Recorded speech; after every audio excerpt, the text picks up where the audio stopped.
হরে কৃষ্ণ। আগামী বুধবার শয়ন একাদশীর দিন। বছরের 24টি একাদশী ব্রতের মধ্যে একটা শ্রেষ্ঠ ব্রত হচ্ছে এই পবিত্র শয়ন একাদশী ব্রত। এই দিনে আমাদের প্রত্যেকের ব্রত করা উচিত। যারা ব্রত করবেন কিংবা না করবেন, ভুলেও কখনো এই 3টি খাবার গ্রহণ করবেন না। একাদশীর দিনে কিছু খাবার রয়েছে যেগুলো কখনো আমাদের খাওয়া উচিত নয়, বিশেষ করে এই শয়ন একাদশীর দিন। যে খাবারগুলো কখনো ভুলেও খেতে নেই, আজকের ভিডিওতে আমরা সেই প্রসঙ্গে জানার চেষ্টা করব। পাশাপাশি ব্রহ্ম বৈবর্ত পুরাণে এই শয়ন একাদশী কেন এতটা গুরুত্বপূর্ণ, ব্রহ্ম বৈবর্ত পুরাণে এই শয়ন একাদশীর মাহাত্ম্য কথা বর্ণনা করা হয়েছে। আজকের এই ভিডিওতে আমরা সেই সকল প্রসঙ্গে জানার চেষ্টা করব। প্রত্যেকেই আজকের এই গুরুত্বপূর্ণ তথ্যগুলো জানার প্রয়োজন। সবাইকে স্বাগত জানাচ্ছি আমাদের এই ধর্মীয়মূলক চ্যানেলে। আমরা চেষ্টা করি সনাতন ধর্মের গুরুত্বপূর্ণ তথ্যগুলোকে আপনাদের সাথে উপস্থাপন করতে, শেয়ার করতে। তাই আসুন কিছুক্ষণ সময় একসাথে ধৈর্য ধরে আজকের এই শয়ন একাদশীর বিশেষ তথ্যগুলো জেনে নিই। আশা করছি এই তথ্যগুলো আপনাকে সমৃদ্ধ করবে। ভালো লেগে থাকলে অবশ্যই একটি লাইক করে যাবেন। কমেন্টে ভগবান শ্রীকৃষ্ণের নামটি একবার হলেও লিখে যাবার অনুরোধ জানাচ্ছি। বন্ধুরা, শয়ন একাদশী কেন এতটা গুরুত্বপূর্ণ, কেন বলা হয়েছে এই একাদশী ব্রত যারা ভক্তি এবং শ্রদ্ধার সহিত পালন করবে তাদের জীবনে অন্নের অভাব হয় না। ধনী ব্যক্তি টাকা পয়সার কোনো অভাব নেই, ধনী হলেও সামনে খাবার থাকলেও যদি দৈবের কৃপা না হয়, ভগবানের যদি ইচ্ছা না হয়, তাহলে সে খেতে পারবে না। আবার গরিব হলেও দেখা যাচ্ছে সে ব্যক্তি বনবাসে, কিন্তু তার ভাগ্যেও যদি খাবার থাকে তবে সে কিন্তু খেতে পারবে। ধনী হলে হয়তোবা আপনার সামনে অনেক ব্যঞ্জন খাবার রয়েছে, আপনি অসুস্থ, খেতে পারেন না, ডাক্তার বলে দিয়েছে একটা রুটি খেতে হবে, সকালে 2টি রুটি আর রাতে 2টি রুটি। অথবা ধরুন আপনার সামনে অনেক খাবার, আপনি রাগ করে খেলেন না, সেই জন্য দৈবের ঘটন যদি আপনার জীবনে বা ভাগ্যে খাবার লেখা থাকে তাহলে আপনি খেতে পারবেন, না হলে খেতে পারবেন না, যত বড়ই ধনী ব্যক্তি হন না কেন। আবার যদি গরিবও হয়ে থাকেন, তা কপালের লিখনে যদি খাবার থাকে তাহলে সে কিন্তু যেভাবেই হোক খাবার জুটাতে পারবে বা খাবার খেতে পারবে। এই জন্য বলা হয়েছে যে জীবনে অন্ন দান করা উচিত। জগতে যত প্রকার দান রয়েছে তার মধ্যে শ্রেষ্ঠ দান হচ্ছে এই অন্নদান। অন্নদানের উপরে কোনো দান হয় না। এই দানের মাধ্যমে যদি কোনো ব্যক্তি কিছু মানুষকে ভোজন করাতে পারে, এর মাধ্যমে যে পূর্ণ হয় অযুত কোটি কাল সেই ব্যক্তি স্বর্গে গমন করতে পারে এবং স্বর্গে বসবাস করতে পারে তার পুণ্য ফলের বলে। তাই বলা হয়েছে জীবনে দান করা উচিত, বিশেষ করে অন্নদান। যদি অন্নদান করে সে ব্যক্তি পরবর্তী জীবনে অপরের অন্ন যদি চুরি করে খাওয়া হয় বা অন্যের থেকে খাবার কেড়ে খাওয়া হয়, বলা হয়েছে শাস্ত্রে সেই ব্যক্তি পরবর্তী জীবনে ভগবান তাকে ততটা খাবার দেন না, ভিখারি হয়। এই ভিখারি হয়, গরিব হয় কী কারণে? এর কিন্তু একটা বিশেষ কারণ রয়েছে, আমাদেরই কর্মফল। এটা ভগবানের কোনো দোষ নেই, কর্মফল প্রত্যেকের গ্রহণ করতে হয়। তবে যারা এই শয়ন একাদশী ব্রত পালন করবে তাদের সকল পাপ বিধৌত হয়ে যায়। পাশাপাশি হচ্ছে জীবনে ভগবানের কৃপায় কখনো অন্যের অভাব হয় না। তবে তার থেকেও গুরুত্বপূর্ণ বিষয় হচ্ছে এই যে শয়ন একাদশী, এটা আরও বেশি মহিমাপূর্ণ। কারণ এই দিনে ভগবান শ্রীবিষ্ণু হচ্ছে আদি দেবতা। সমস্ত দেবতা অবতারদের থেকেও ঊর্ধ্বে হচ্ছেন ভগবান শ্রীবিষ্ণু। তার থেকে সমস্ত অবতারের প্রকাশ, কৃষ্ণের থেকে সমস্ত অবতারের প্রকাশ, আর সেই কৃষ্ণই হচ্ছেন ভগবান শ্রীবিষ্ণু। আপনারা দেখবেন ছবি বা চিত্রপটের মধ্যে পঞ্চফণাযুক্ত সাপের শরীরের উপরে শুয়ে রয়েছে এবং চতুর্থ দিকে বিশাল সমুদ্র, মা লক্ষ্মী সেখানে তার পদসেবা করছে। যে সমুদ্রে তিনি শয়নে রয়েছেন ওটা হচ্ছে মূলত কারণ সমুদ্র, ওখানে তিনি শুয়ে রয়েছেন এবং তিনি যেই দিনেই ঘুমায় মানে নিদ্রা যায়। বন্ধুরা, মানুষের নিদ্রা অর্থাৎ আমরা যে সাধারণত ঘুমোই, আমাদের ঘুম এবং ভগবানের ঘুম কিন্তু সাধারণ নয়। খুবই গুরুত্বপূর্ণ তথ্য বন্ধুরা, একটু ভালো করে শ্রবণ করুন। আমি ভিডিওর মূল প্রসঙ্গ বলে দিচ্ছি, তবে তার পূর্বে এই তথ্যগুলো আমাদের জানা অতি অবশ্যই প্রয়োজন। ভগবান বিষ্ণুও কিন্তু নিদ্রা যায়, এবং তিনি যে দিনই নিদ্রা যায় সেই দিনটি হলো শয়ন একাদশীর দিন। এই দিনে ভগবান বিষ্ণু যোগনিদ্রায় শয়ন করেন। আমরা যেরকম ঘুমালে আমাদের বাহ্যিক চিন্তা থাকে না, আশেপাশে কে কি করছে, কে কি কথা বলছে আমরা শুনতে পাই না। ভগবান বিষ্ণু কিন্তু তদ্রূপ নয়, তার প্রত্যেকটা ইন্দ্রিয় সচল। আমরা চোখ দিয়ে খেতে পারি না, কিন্তু ভগবান বিষ্ণু তার চোখের দেখার মাধ্যমে খাবার খেতে পারে, সমস্ত জগতের কার্য পরিচালনা করতে পারে। তার প্রত্যেকটা ইন্দ্রিয় দিব্য এবং চিন্ময়। সেই জন্যই সেই ভগবান বিষ্ণু যোগনিদ্রায় যায়। নিদ্রায় অবস্থায় তিনি জগৎ পরিচালনা করতে পারে। পাশাপাশি হচ্ছে এই দিনে ভগবান বিষ্ণু যোগনিদ্রায় যায় এবং পরবর্তীতে গিয়ে পার্শ্ব একাদশীতে গিয়ে তিনি তার কাত পরিবর্তন করে। আমরা যেমন ঘুমালে এপাশ ওপাশ হই, ভগবান বিষ্ণুও পার্শ্ব একাদশীতে গিয়ে তার কাত পরিবর্তন করে এবং উত্থান একাদশীতে গিয়ে দামোদর মাসে মানে কার্তিক মাসে তিনি উত্থিত হয়, মানে ঘুম থেকে জাগ্রত হয়, সেই মহান যোগনিদ্রা থেকে জাগ্রত হয়। এটা হচ্ছে মূলত ভগবান বিষ্ণুর তত্ত্ব। সেই জন্য এই একাদশীকে আরও বেশি প্রাধান্য দেওয়া হয়েছে, কেননা এই দিনে ভগবান বিষ্ণু যোগনিদ্রায় যাবে। মনে রাখবেন, একাদশী মূলত আমরা যে একাদশী ব্রত পালন করি সেটা মূলত কেবলমাত্র না খেয়ে থাকা নয়। একাদশী ব্রত করার উদ্দেশ্য হচ্ছে, সায়েন্সের ভাষায় বলা হয়েছে, মাঝে মাঝে যদি শরীরকে মানে খাবার খাওয়া থেকে বিরত রাখা হয় তবে এটা শরীরের জন্য ভালো, বিশেষ করে একাদশীর সময়। এটা আবার শারীরিক ক্ষেত্রে ভালো বলা হয়েছে সায়েন্টিফিকভাবে। এছাড়াও মূলত যারা একাদশী ব্রত পালন করে তাদের সকল পাপ বিদূরিত হয়ে যায় এবং ভগবান বিষ্ণুর বিশেষ কৃপা লাভ করার জন্য একটা শ্রেষ্ঠ দিন হচ্ছে হরিবাসর। বৃহস্পতিবার দিনকে যেমন মা লক্ষ্মীর দিন বলা হয়, শনিবারকে যেমন শনি দেবতার দিন বলা হয়, ঠিক তেমনি এই একাদশীর দিনকে হরিবাসর বলা হয়েছে। এই দিনটি হচ্ছে ভগবান বিষ্ণুর দিন। এই দিনে প্রত্যেকের উপবাস করা উচিত। তবে উপবাস ব্রত মানে কি? উপবাস ব্রত মানে কি? শুধু না খেয়ে থাকা? উপবাস মানে হচ্ছে উপ মানে ঊর্ধ্বে বা নিকটে, বাস মানে বাস করা, অর্থাৎ ভগবানের অতি নিকটে বাস করা। এই দিনে মিথ্যা কথা বলা উচিত নয়, সারা দিনটি ভগবানের সেবায় কাটানো উচিত।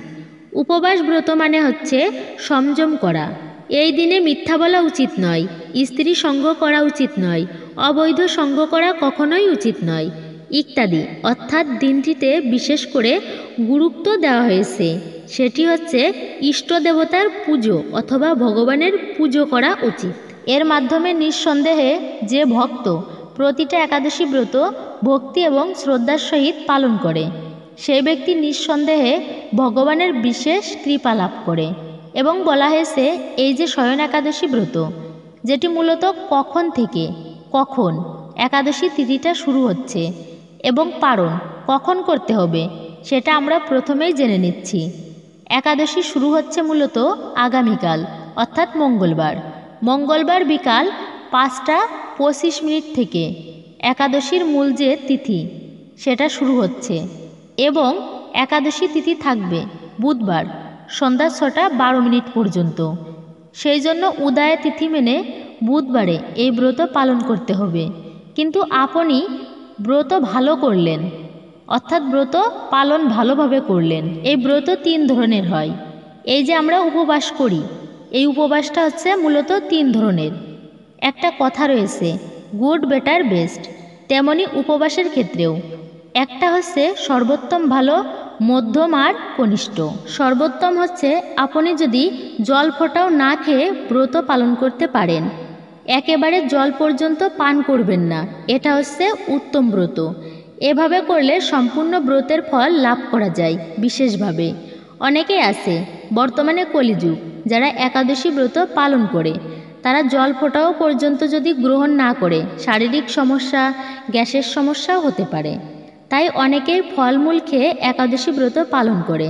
তবে বন্ধুরা, আমি ঈশ্বরের অশেষ কৃপায় প্রতিটা একাদশী ব্রত পালন করি বা এই পর্যন্ত করেছি।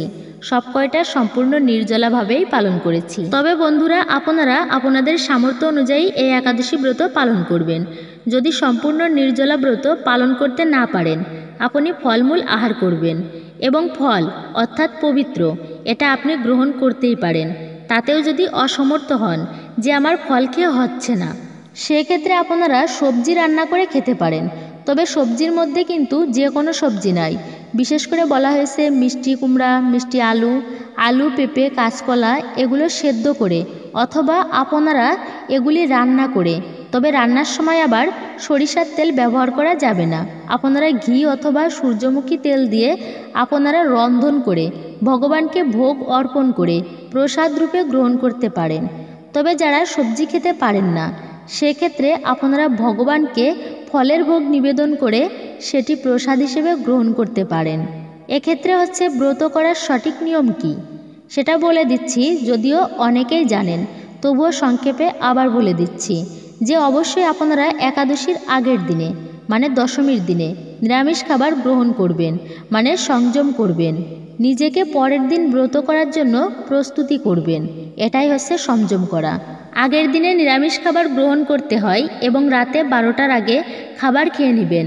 খাবার খাওয়ার পরে অবশ্যই ওই দিনে চেষ্টা করবেন দাঁত ব্রাশ করতে, কেননা অনেক সময় দন্তের ফাঁকে খাবার আটকে থাকে। তো বন্ধুরা, দশমীর দিন এইভাবে পালন করবেন এবং পরের দিনে অর্থাৎ একাদশীর দিনে ব্রত করবেন, উপবাস করবেন এবং এই দিনে কোনো খারাপ কাজ যেমন পরনিন্দা, পরচর্চা, মিথ্যা ইত্যাদি এগুলো থেকে অবশ্যই নিজেকে বিরত থাকতে হবে। বন্ধুরা, এই একাদশীর দিনে বিশেষ করে ঠাকুর পুজোর গুরুত্ব দেওয়া হয়েছে, তাই এই দিনে আপনারা ভগবানের নাম জপ, কীর্তন, স্মরণ, মনন অর্থাৎ ভগবানের সেবায় নিরন্তরভাবে থাকবেন। এটাই মূলত একাদশী পালনের উদ্দেশ্য, একনিষ্ঠভাবে ভগবানকে স্মরণ করা। একাদশীর পরের দিনে দ্বাদশী দিনে পালন করতে হবে। এখনও অনেকেই বুঝেন না, তারা মূলত এমন প্রশ্ন করে, পারণ মূলত কি? পারণ হচ্ছে ব্রত ভঙ্গের যে নিয়ম, অর্থাৎ ব্রত ভঙ্গ করাটাকেই মূলত পারণ বলা হয়।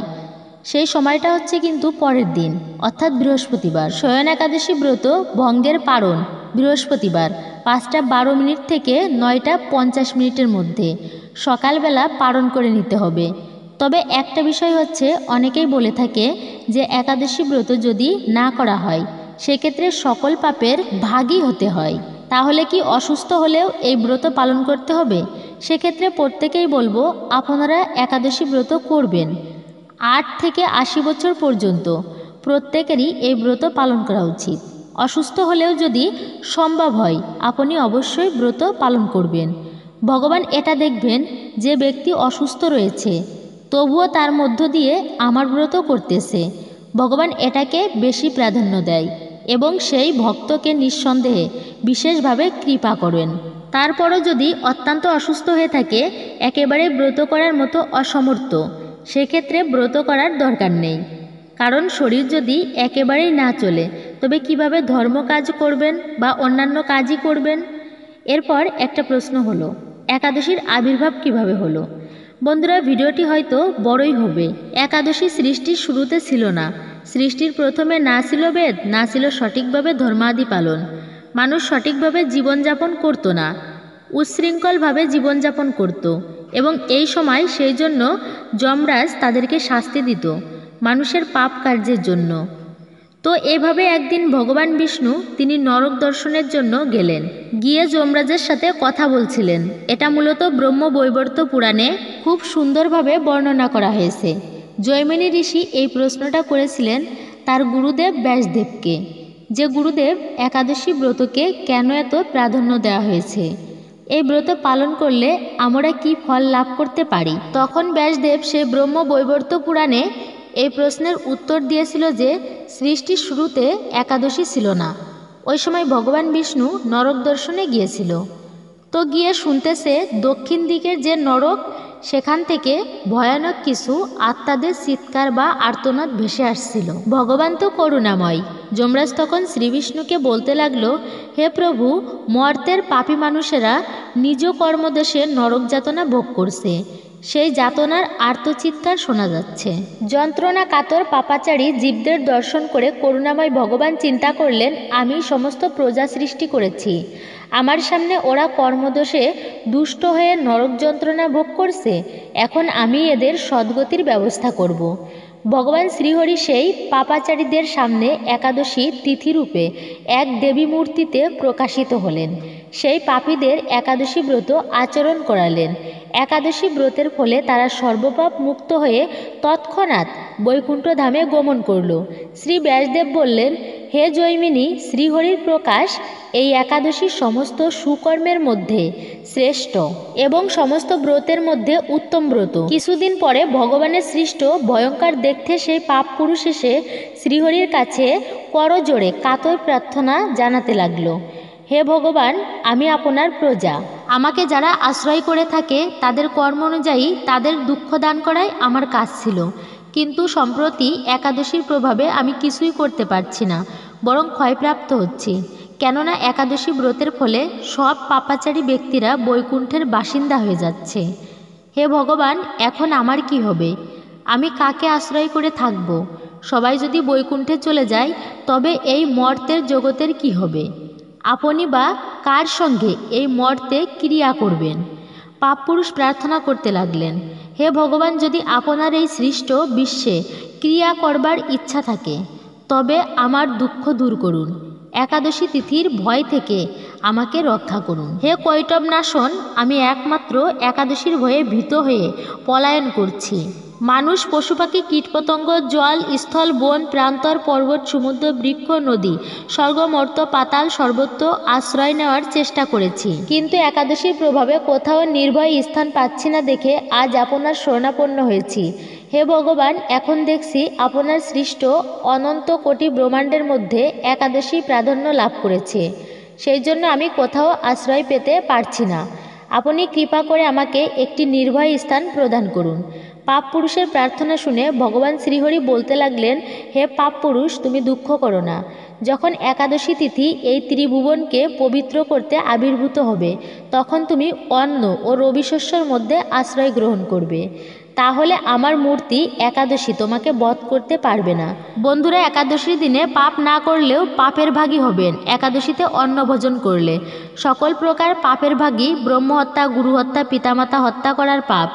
এই বিষয়ে স্কন্দ পুরাণে অনেক শ্লোক রয়েছে যে গুরুহত্যা পাপের পর্যন্ত ভাগীদারি হতে হবে। যে ব্যক্তি একাদশীর দিনে কোনো পাপ করেনি কিন্তু সকল পাপের ভাগীদার হবে, সেই জন্য প্রথমে যে খাবারটি খাওয়া উচিত নয় সেটি হচ্ছে মূলত এই একাদশীর দিনে ভুল করেও পঞ্চ রবিশস্য খাবেন না। এবার আসুন এই শয়ন একাদশীর বিশেষ মাহাত্ম্যর কথা। ব্রহ্মবৈবর্ত পুরাণে বলা হয়েছে, যা শ্রবণ করলেও অনেকাংশে এই একাদশী ব্রতের ফল লাভ করা যায়। প্রত্যেকের বলবো কিছুক্ষণ সময় ধৈর্য ধরে এই শয়ন একাদশীর মাহাত্ম্য কথা শ্রবণ করি। বিশেষভাবে বলবো আপনারা প্রত্যেকেই ধৈর্য ধরে শ্রবণ করবেন। এই একাদশীর দিনেও অর্থাৎ শয়ন একাদশী বুধবার, এই দিনে আপনারা সবাই মিলে একসাথে বসে শ্রবণ করবেন, বা একাদশী গ্রন্থের বই থাকলে আপনারা নিজেরাও বাড়িতে পাঠ করবেন। তবে আপনি একাদশী করুন আর না করুন, তবে এই মাহাত্ম্য অবশ্যই পাঠ বা শ্রবণ করবেন। শয়ন একাদশী ব্রত কথা বা ব্রত মাহাত্ম্য জেনে নিই। মহারাজ যুধিষ্ঠির বললেন, হে কৃষ্ণ, আষাঢ় মাসের শুক্লপক্ষের একাদশীর নাম কি? এর মহিমাই বা কী? আমাকে কৃপা করে বলুন। শ্রীকৃষ্ণ বললেন, ব্রহ্মা এই একাদশী সম্পর্কে দেবর্ষি নারদকে বলে গিয়েছেন, আমি সেই আশ্চর্যজনক কথা আপনাকে বলছি। শ্রী ব্রহ্মা বললেন, হে নারদ, এই সংসারে একাদশীর মতো পবিত্র আর কোনো ব্রত নেই। সকল পাপ বিনাশের জন্য এই বিষ্ণুব্রত পালন করা একান্ত আবশ্যক। যিনি এই পবিত্র পাপনাশক এবং সকল অভীষ্ট পূরণ প্রদাতা একাদশী ব্রত না করেন তাকে নরকগামী হতে হয়। আষাঢ়ের শুক্লপক্ষের এই একাদশী শয়নী নামে বিখ্যাত। শ্রী ভগবান ঋষিকেশের জন্য এই ব্রত পালন করতে হয়। এই ব্রতের সম্বন্ধে এক মঙ্গলময় পৌরাণিক কাহিনী আছে, আমি এখন তা বলছি। বহু বছর আগে সূর্যবংশে মান্ধাতা নামে একজন রাজা ছিলেন। তিনি ছিলেন সত্য প্রতিজ্ঞ এবং প্রতাপশালী চক্রবর্তী রাজা। প্রজাদের তিনি নিজের সন্তানের মতো পালন করতেন। সেই রাজ্যে কোনো রকম দুঃখ, রোগব্যাধি, দুর্ভিক্ষ, খাদ্যাভাব বা অন্য কোনো অন্যায় ছিল না। এভাবে বহুদিন অতিবাহিত হলো। কিন্তু এক সময় দৈব দুর্বিপাকে টানা 3 বছর সেই রাজ্যে কোনো বৃষ্টি হলো না। দুর্ভিক্ষের ফলে সেখানে দেবতাদের উদ্দেশ্যে দান মন্ত্রের সাহা সদা ইত্যাদি শব্দ বন্ধ হয়ে গেল। এমনকি বেদপাঠও ক্রমশ বন্ধ হলো। তখন প্রজারা রাজার কাছে এসে বলতে লাগলেন, মহারাজ, দয়া করে আমাদের কথা শুনুন। শাস্ত্রে জলকে নার বলা হয়, আর সেই জলে ভগবানের অয়ন অর্থাৎ নিবাস। তাই ভগবানের এক নাম হচ্ছে নারায়ণ। মেঘরূপে ভগবান বিষ্ণু সর্বত্র বাড়ি বর্ষণ করেন। সেই বৃষ্টি থেকে অন্ন এবং অন্ন থেকে প্রজাগণ জীবন ধারণ করেন। এখন সেই অন্নের অভাবে প্রজারা ক্ষয়প্রাপ্ত হচ্ছেন। অতএব হে মহারাজ, আপনি এমন কোনো উপায় অবলম্বন করুন যাতে আপনার রাজ্যে শান্তি এবং কল্যাণ সাধন হয়। রাজা মান্ধাতা বললেন, তোমরা ঠিকই বলেছ। অন্ন থেকেই প্রজার পালন, তাই অন্নের প্রভাবে প্রজারা বিনষ্ট হয় এবং রাজার দোষেও রাজ্য নষ্ট হয়। আমি নিজের বুদ্ধিতে আমার কোনো দোষ খুঁজে পাচ্ছি না, তবুও প্রজাদের কল্যাণের জন্য আমি আপ্রাণ চেষ্টা করব। তারপর ব্রহ্মাকে প্রণাম করে রাজা সৈন্যসহ বনে গমন করলেন। সেখানে প্রধান প্রধান ঋষিদের আশ্রমে ভ্রমণ করলেন। এভাবে তিনি ব্রহ্মার পুত্র মহাতেজস্বী অঙ্গিরা ঋষির সাক্ষাৎ লাভ করলেন। তাকে দর্শন মাত্রই রাজা মহা আনন্দে ঋষির চরণ বন্দনা করলেন। মুনিবর তাকে আশীর্বাদ ও কুশল জিজ্ঞাসা করলেন। রাজা তখন তার বনে আগমনের কারণ সবিস্তারে ঋষিকে বললেন। ঋষি অঙ্গিরা কিছু সময় ধ্যানস্থ থাকার পর বলতে লাগলেন, হে রাজন, এটি সত্য যুগ। এই যুগে সবাই বেদ পরায়ণ এবং ব্রাহ্মণ ছাড়া অন্য কেউ তপস্যা করছে। এই নিয়ম থাকা সত্ত্বেও এবসূত্র রাজ্য তপস্যা করছে। তার এই অকার্যের জন্যই রাজ্যর এই দুর্দশা। তাকে হত্যা করলেই সকল দোষ দূর হবে। রাজা বললেন, হে মুনিবর, তপস্যাকারী নিরপরাধ ব্যক্তিকে আমি কিভাবে বধ করব? আমার পক্ষে সহজসাধ্য অন্য কোনো উপায় থাকলে আপনি দয়া করে আমাকে বলুন। তদুত্তরে মহর্ষি অঙ্গিরা বললেন, আপনি আষাঢ় মাসের শুক্লপক্ষের শয়নী নামে প্রসিদ্ধ একাদশী ব্রত পালন করুন। এই ব্রতের প্রভাবে নিশ্চয়ই রাজ্যে বৃষ্টি হবে। এই একাদশী সর্বসিদ্ধিদাত্রী এবং সর্ব উপদ্রব্য নাশকারিণী। হে রাজন, প্রজা ও পারিবারিক বর্গসহ আপনি এই ব্রত পালন করুন। মুনিবরের কথা শুনে প্রজা নিজেও প্রাসাদে ফিরে গেলেন। আষাঢ় মাসে উপস্থিত হলে রাজ্যের সকল প্রজা রাজার সঙ্গে এই একাদশী ব্রতের অনুষ্ঠান করলেন। ব্রতের প্রভাবে প্রচুর বৃষ্টিপাত হলো। কিছুকালের মধ্যেই অন্ন অভাব দূর হলো। ভগবান ঋষিকেশের কৃপায় প্রজারা সুখী হলেন। এই কারণেই সুখ ও মুক্তি প্রদানকারী এই ব্রত পালন করা সকলের অবশ্যই কর্তব্য। ভবিষ্যত্তর পুরাণে যুধিষ্ঠির শ্রীকৃষ্ণ তথা নারদ ব্রহ্মার সংবাদরূপে এই মাহাত্ম্য বর্ণিত হয়েছে। আশা করি বুঝতে পেরেছেন যে এই একাদশী ব্রত পালন করলে আমরা কী ফল লাভ করতে পারি। প্রত্যেকের বলবো, আপনি নিজেও একাদশী ব্রত পালন করুন এবং সকলের মধ্যে ছড়িয়ে দিন, যেন আমরা সবাই এই একাদশী ব্রত প্রসঙ্গে জানতে পারি। কিন্তু কথা হচ্ছে, এই একাদশী ব্রতে প্রথমত যে খাবারটি ভুলেও খাওয়া উচিত নয় সেটি হচ্ছে পঞ্চ রবিশস্য। যে ভক্ত বা যে ব্যক্তি একাদশীর দিনে পঞ্চ রবিশস্য গ্রহণ করে, প্রথমেই বলেছি যে পাপ না করেও সকল পাপের ভাগী হয়। দ্বিতীয়ত হচ্ছে, একাদশীর দিনে আরেকটা খাবার গ্রহণ করা উচিত নয়। অনেকেই প্রশ্ন করেন, সেমা চাল খাওয়া যাবে কি? মনে রাখবেন, সেমা চাল খাওয়া উচিত নয়। কেন? একাদশীর দিনে পঞ্চ রবিশস্য যেমন আটা খাওয়া উচিত নয়। আটা হচ্ছে গম থেকে তৈরি। গম পঞ্চ রবিশস্যের মধ্যে একটা। সরিষা, ধান থেকে যত প্রকার খাবার হয়, ভুট্টা, গম, এগুলো খাওয়া উচিতই নয়। তো বিশেষ করে বলা হয়েছে সেমা চাল এবং গমের সংমিশ্রণ থাকে, আটার মিশ্রণ থাকে। তাই ভুলেও কখনো আমাদের উচিত নয় একাদশীর দিনে আটা খাওয়া। এতে ব্রত ভঙ্গ হয়ে যায়। সেই জন্যই সেমা চাল ও খাওয়া উচিত নয় একাদশীতে। তৃতীয়ত হচ্ছে, মনে রাখবেন, ভুলেও যে খাবারটি খাবে না সেটি হচ্ছে আমিষ জাতীয় দ্রব্য। রাজসিক কোনো বস্তু। আমিষ বলতে কি? রাজসিক যা খেলে আমাদের শরীর ও মনকে চঞ্চল করে, সেটি হচ্ছে রাজসিক খাবার। যেমন অতিরিক্ত পেঁয়াজ রসুন, মাছ মাংস, ডিম, পচাবাসি খাবার, ছত্রাক, মাশরুম, এমনকি হরলিক্স পর্যন্ত। অনেকে আছে দুধের সঙ্গে হরলিক্স মিশ্রিত করে খায়।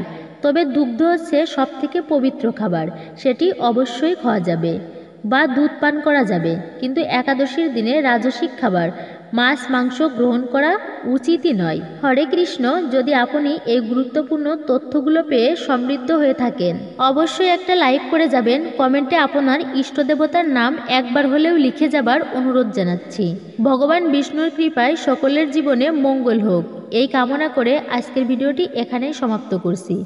হরে কৃষ্ণ।